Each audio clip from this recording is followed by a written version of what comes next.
Assalamualaikum warahmatullahi wabarakatuh. Kembali lagi bersama kami, para mahasiswa Institut Agama Islam Syahid Bogor. Kali ini, kami akan sedikit membagikan materi mengenai konsep fikih wakaf. Untuk memenuhi tugas manajemen wakaf, dari kami Fakultas Ekonomi dan Bisnis Islam, Institut Agama Islam Syahid Bogor. Di antaranya adalah saya sendiri, Abdul Khairi, dan ada juga teman saya Deki Saiful Adha, dan yang ketiga adalah Ika Santika.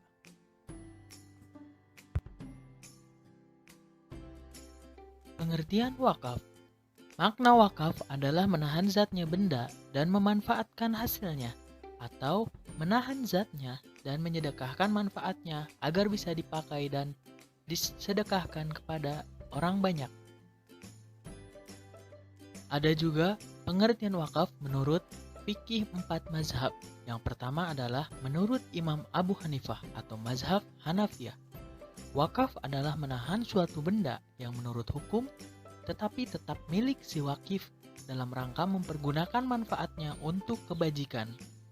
Berdasarkan definisi itu, maka kepemilikan harta wakaf tidak lepas dari si wakif. Bahkan, ia dibenarkan menariknya kembali dan ia boleh menjualnya. Jika si wakif wafat, harta tersebut menjadi harta warisan buat ahli warisnya. Jadi, yang timbul dari wakaf hanyalah menyumbangkan manfaat. Sedangkan menurut Imam Malik atau mazhab Malikiyah, wakaf itu tidak melepaskan harta yang diwakafkan dari kepemilikan wakif. Hampir sama pengertiannya dengan mazhab Hanafiyah. Namun, wakaf tersebut mencegah wakif melakukan tindakan yang dapat melepaskan kepemilikannya atas harta tersebut kepada yang lain. Dan wakif berkewajiban menyedekahkan manfaatnya serta tidak boleh menarik hartanya untuk digunakan oleh mustahik atau penerima wakaf. Walaupun yang dimilikinya itu berbentuk upah atau menjadikan hasilnya untuk dapat digunakan seperti mewakafkan uang.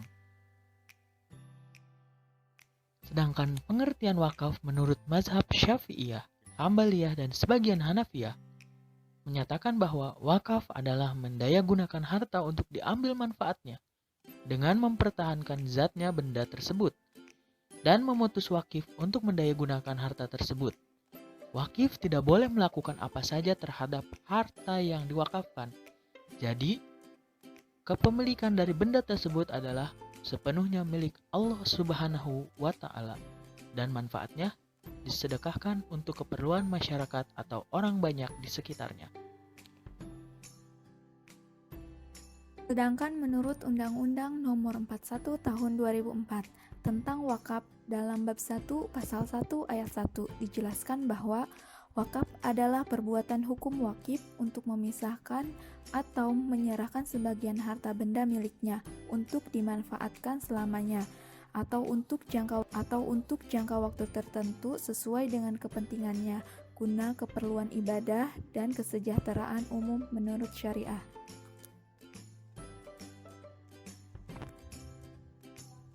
Rukun dan syarat wakaf. Wakaf memiliki 4 rukun diantaranya yaitu wakif, mauquf alaih atau najir, mauquf dan sighat. Yang pertama adalah wakif, orang yang mewakafkan. Syarat seorang wakif harus mempunyai kecakapan hukum atau kamalul ahliyah, legal kompeten dalam membelanjakan hartanya, tasyaruf al-mal. Kecakapan tersebut meliputi 4 kriteria, yaitu merdeka, berakal sehat, dewasa, tidak di bawah pengampuan, atau tidak terpaksa. Kemudian yang kedua mauquf alaih atau nazir, orang yang diberi amanat wakaf. Pada syarat berikut terbagi kepada 2 bagian, yaitu tertentu dan tidak tertentu. Mauquf alaih tertentu bisa jadi dimaksudkan kepada 1 orang, 2 orang atau lebih dalam jumlah yang telah ditetapkan ataupun institusi pengelola wakaf yang jelas memiliki kemampuan untuk memiliki pada saat terjadinya prosesi wakaf. Yang kedua adalah ditunjukkan kepada masyarakat umum. Hal ini didasarkan kepada aspek berbuat baik untuk menggapai pahala dan ridho Allah, sebagaimana wakaf yang secara umum dapat kita saksikan. Lalu yang ketiga merupakan mauquf, harta benda wakaf. Syarat mauquf atau harta benda wakaf adalah harta yang diwakafkan merupakan barang yang jelas wujudnya, milik orang yang mewakafkan, serta manfaatnya yang bertahan lama untuk digunakan. Dan yang terakhir adalah sighat, pernyataan atau ikrar. Sighat wakaf atau pernyataan pemberian wakaf dan penerimaannya. Syarat sighat wakaf ialah wakaf yang disigatkan atau dinyatakan diikrarkan, baik lisan, tulisan, maupun dengan isyarat.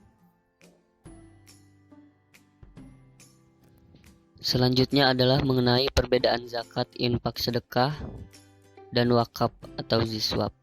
Definisi zakat dilihat dari segi istilah fikih berarti sejumlah harta tertentu yang diwajibkan Allah diserahkan kepada orang yang berhak menerimanya. Di samping berarti mengeluarkan jumlah tertentu itu sendiri. Zakat terbagi menjadi dua, yaitu pertama, zakat yang berhubungan dengan badan yakni zakat fitrah, dan kedua, zakat yang berhubungan dengan harta yakni zakat mal. Namun sedekah bisa berupa materi dan non-materi, yakni setiap kebajikan bisa diartikan sebagai sedekah. Berzikir, memberikan nafkah kepada keluarga, mencegah diri dari perbuatan maksiat, tersenyum kepada saudara sesama muslim adalah sedekah. Al-Jurjani mengartikan infak sebagai penggunaan harta untuk kepentingan sesuatu. Berbeda dengan sedekah, infak hanya berkaitan dengan materi sehingga bentuk dari infak tersebut dapat terlihat. Sedangkan wakaf adalah sedekah sebagian harta atau kekayaan wakif untuk dimanfaatkan hasilnya, dan status kepemilikan harta tersebut adalah milik Allah Subhanahu wa taala, dan juga supaya manfaatnya diserahkan oleh masyarakat banyak. Selanjutnya mengenai macam-macam wakaf. Wakaf dibagi ke dalam 4 macam, yaitu berdasarkan peruntukan, berdasarkan jenis harta, berdasarkan waktu, dan berdasarkan penggunaan harta yang diwakafkan. Berikut adalah penjelasannya. Yang pertama adalah berdasarkan peruntukan. Terdapat 2 wakaf yang mesti diketahui, yakni wakaf ahli dan khairi. Wakaf ahli sendiri adalah wakaf yang tujuannya diperuntukkan untuk kepentingan dan jaminan sosial dalam lingkungan kerabat sendiri dan keluarga. Sedangkan wakaf khairi adalah wakaf yang dilakukan untuk kepentingan agama atau kemasyarakatan. Yang kedua adalah berdasarkan jenis harta. Wakaf berdasarkan jenis harta dibagi ke dalam 3 kelompok, yakni tidak bergerak, benda bergerak selain uang, dan benda bergerak berupa uang. Benda tidak bergerak. Yang pertama, hak atas tanah,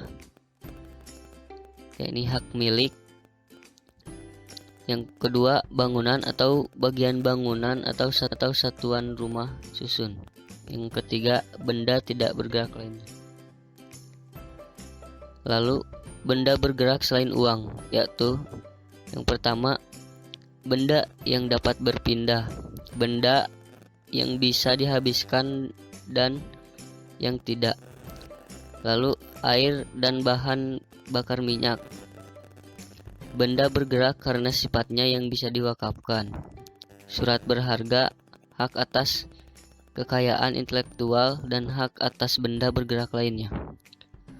Lalu benda bergerak berupa uang, yaitu wakaf tunai.